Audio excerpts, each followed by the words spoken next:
हरे कृष्णा। आइए पाठ को आगे बढ़ाते हैं। उससे पहले हम श्री कृष्ण की और गुरु महाराज की वंदना करेंगे।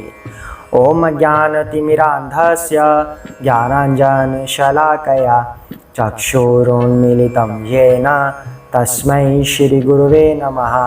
हे कृष्ण करुणा सिंधु दीनबंधु जगत्पते गोपेश गोपिका कांत राधाकांत नमस्तुते। श्री कृष्ण चैतन्य प्रभु नित्यानंद श्री अद्वैत गदाधर श्रीवासादि गौर भक्त वृंदा।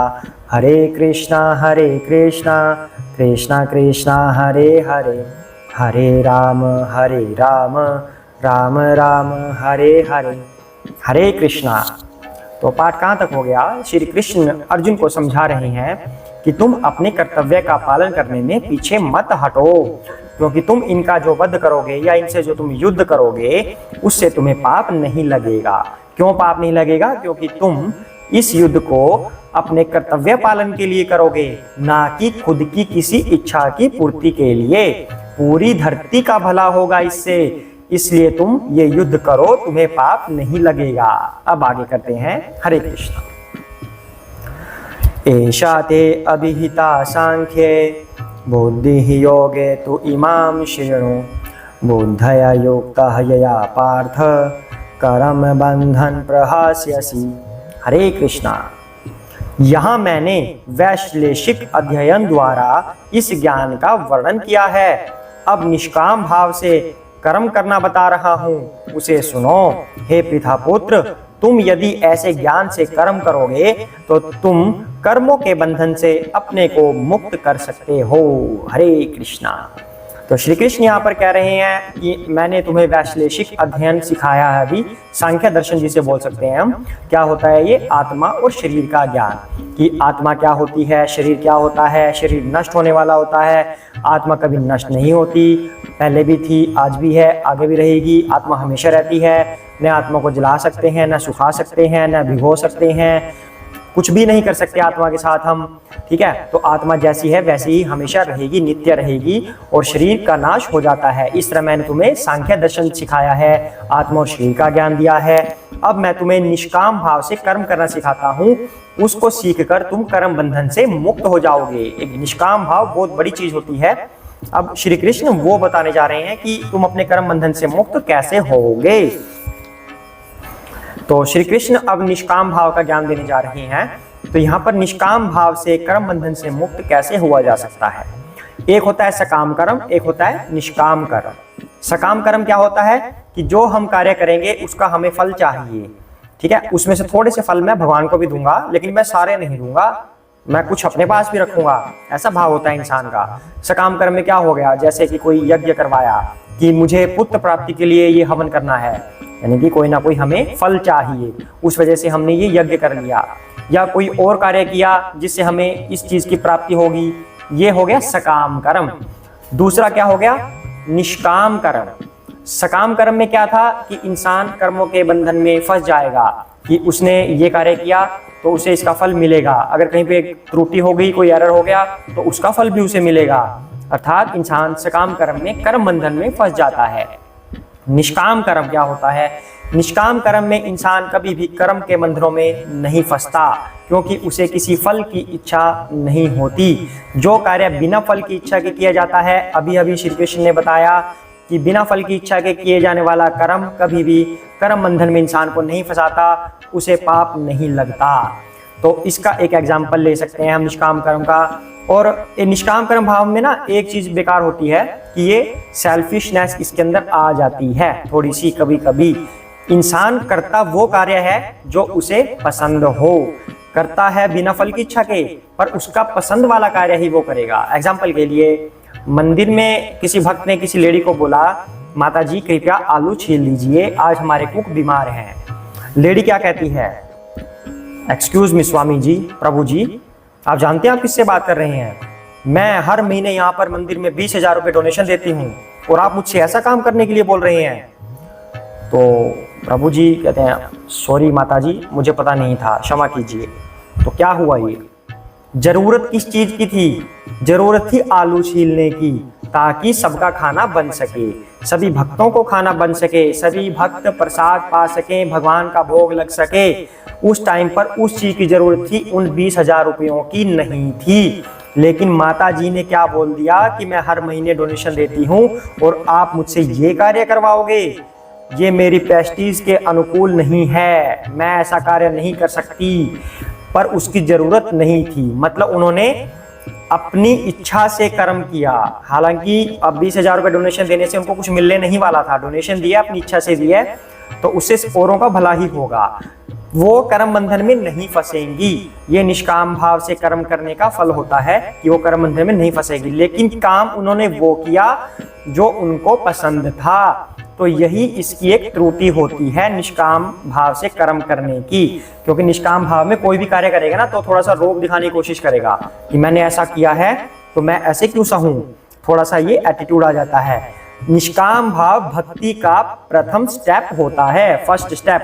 अगर निष्काम भाव से इंसान कर्म करने लग जाए तो फिर वो धीरे धीरे धीरे धीरे ऊपर चढ़ता जाता है और असली भक्ति को प्राप्त कर लेता है। लेकिन क्योंकि वो फर्स्ट स्टेज है, इसलिए उसके अंदर थोड़ा सा भी एटीट्यूड बना रहता है कि मैंने ये कार्य किया है तो मुझे ऐसा मत कहो, वैसा मत कहो, मेरी इतनी वैल्यू होनी चाहिए। तो थोड़ा सा ये एटीट्यूड रह जाता है, क्योंकि ये फर्स्ट स्टेप है भक्ति का, इनिशियल स्टेप है। सकाम कर्म में क्या होता है, इंसान किसी फल की इच्छा से कोई कार्य करता है, इसलिए वो कर्म बंधन में हमेशा फंसा रहता है। तो सकाम से बेटर तो फिर भी निष्काम ही है। निष्काम से फिर ऊपर उठना चाहिए, धीरे धीरे धीरे धीरे भक्ति में उठना चाहिए उसको, तब इंसान सफल होगा। अब आगे श्री कृष्ण क्या कहते हैं।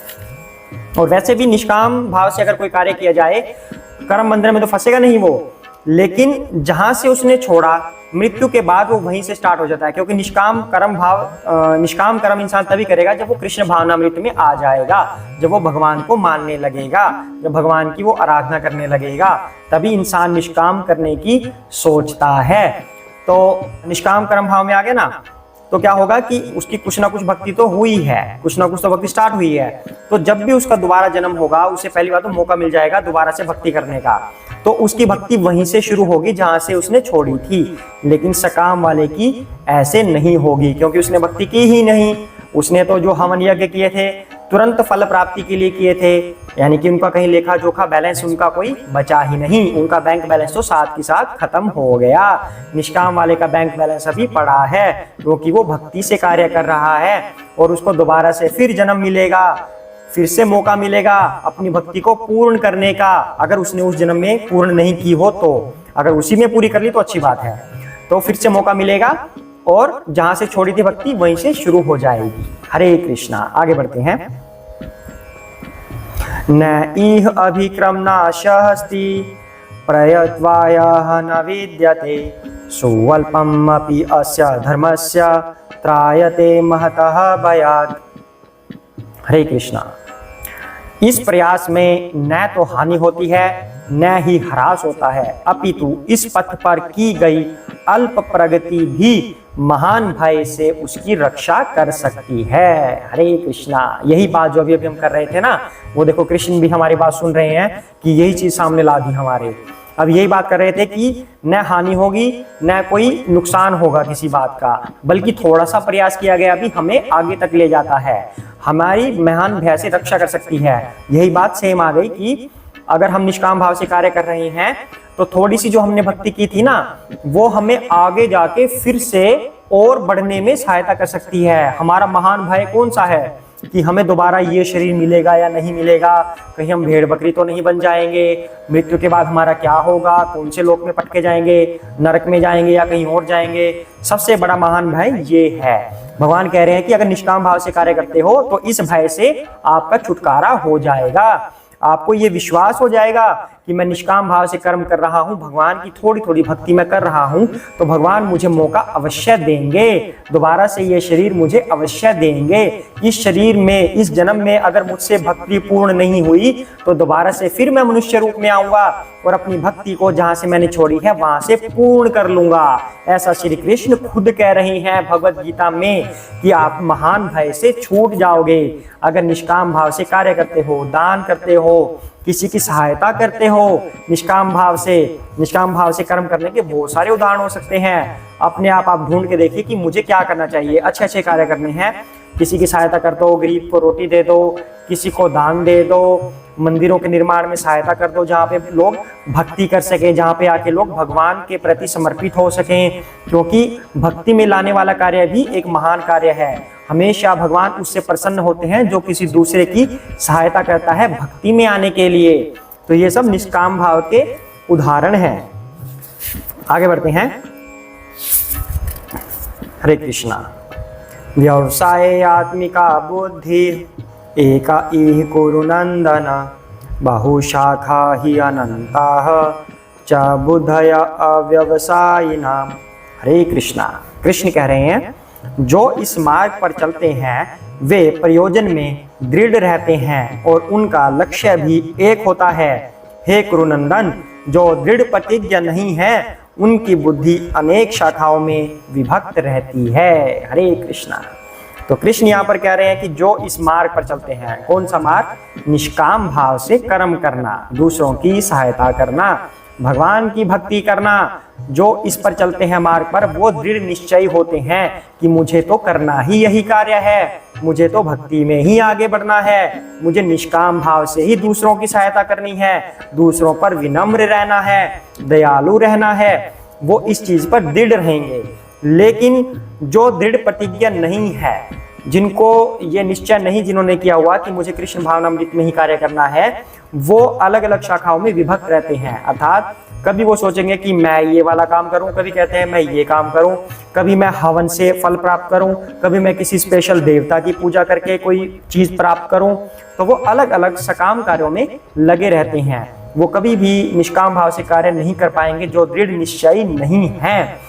तो कृष्ण भावनामृत में अगर कोई कार्य करता है तो उसे कुछ और सोचने की आवश्यकता ही नहीं रहती। जो उसके किए गए शुभ अशुभ कर्म है, उसका जो उन्हें फल मिलना है, उनके बारे में सोचने की बजाय उसे अपने पथ पर दृढ़ रहना चाहिए, निष्काम भाव से कर्म करते रहना चाहिए, कृष्ण भावनामृत में कर्म करते रहना चाहिए। लेकिन जब वो दृढ़ निश्चय नहीं होता तो भटकता रहता है इधर उधर। कभी कहता है मैं कि उन गुरु को अपना लूं, कभी सोचता है कि मैं उन गुरु से दीक्षा ले लूं। उसे एक प्रमाणिक गुरु ढूंढना चाहिए। प्रमाणिक गुरु, अगर इंसान भक्ति में दृढ़ रहता है, कृष्ण के अंदर दृढ़ रहता है, तो कृष्ण स्वयं ही गुरु महाराज उनके पास भेज देते हैं कि तुम्हारे गुरु ये होंगे। और फिर इंसान का क्या कर्तव्य रह जाता है, भक्त का क्या कर्तव्य रह जाता है कि यही मेरे सब कुछ है, मुझे इन गुरु जी से ही शिक्षा ग्रहण करनी है, दीक्षा ग्रहण करनी है, जो ये कहेंगे मैं इनके आदेशों का पालन करूंगा। तब वो सकाम कर्मों से बच पाएगा और गुरु के आदेश से सही दिशा में चलेगा। गुरु उसे सही दिशा का ज्ञान करवाएंगे, उसका सब कुछ अपने ऊपर ले लेंगे कि इस भक्त के साथ मैंने ऐसा कार्य करना है, इस भक्त को मैंने ये नॉलेज देनी है। तब गुरु उसका मार्गदर्शन करते हैं। तो इसलिए इंसान को सच्चा गुरु, प्रमाणिक गुरु अपनाना चाहिए, उनकी शरण ग्रहण करनी चाहिए। तब वही श्री कृष्ण कह रहे हैं कि जो दृढ़ प्रतिज्ञा नहीं है वो अनेक शाखाओं में विभक्त रहते हैं। वो कभी कुछ करने की सोचते हैं, कभी कुछ, लेकिन सही दिशा नहीं पकड़ पाते। इसलिए हमें निष्काम भाव से कार्य करना चाहिए, भगवान की भक्ति की तरफ कार्य करना चाहिए, दूसरों की सहायता करनी चाहिए, दान करना चाहिए, ताकि जिससे हमें फल की इच्छा न हो वे कार्य करने चाहिए। और एक प्रमाणिक गुरु की शरण ग्रहण करनी चाहिए ताकि वो हमें सही दिशा का ज्ञान करवा सके और हम सकाम कर्मों में फंसने से बच जाएं। आज के लिए इतना ही करते हैं। सभी साथ में बोलेंगे जय श्री कृष्ण चैतन्य प्रभु नित्यानंद श्री अद्वैत गदाधर श्री वसादि गौर भक्त वृंदा। हरे कृष्ण कृष्ण कृष्ण हरे हरे, हरे राम राम राम हरे हरे। हरे कृष्ण।